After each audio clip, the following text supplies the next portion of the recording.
Applying the exponent laws. So what we're going to do is just do some practice questions and using all of the laws that we've learned. So, and that will include then the new ones. But these are the exponent laws that you would have already been familiar with. So we're going to review and we'll do an example of each one as well.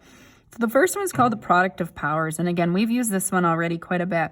If you've got the same base number, so when you're multiplying, you add exponents. So for example, if I had 5 cubed times 5 to the 7, because it's the same base number, I would add exponents. That would equal 5 to the 10, which if I wanted to figure out what that was, I could evaluate further.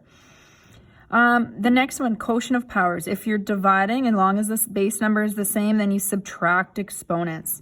Now, a lot of times with division, we're more likely to write it this way with a fraction. So if I take 5 to the exponent 10, divided by 5 to the exponent 4, for example, I would subtract exponents, 5 to the 6.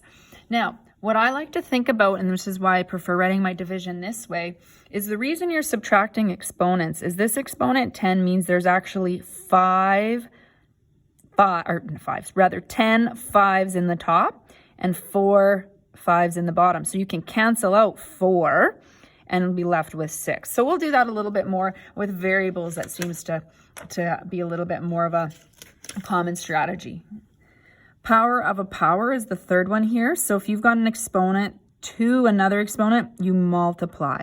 So for example, let's say I have 3 squared to the exponent 5, then I would multiply. This would be 3 to the exponent 10 now, right? Power of a product. So if you've got two numbers multiplied together, the power or exponent applies to both of them. So it would be a to the m, b to the m.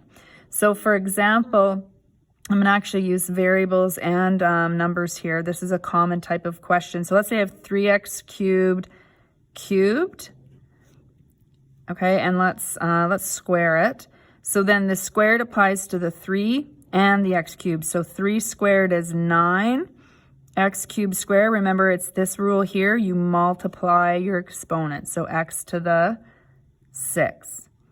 Okay, and then the final one to review is a divided by b to the exponent m. Remember that the m applies to both exponents, and we've been doing that lots just in the very last few lessons.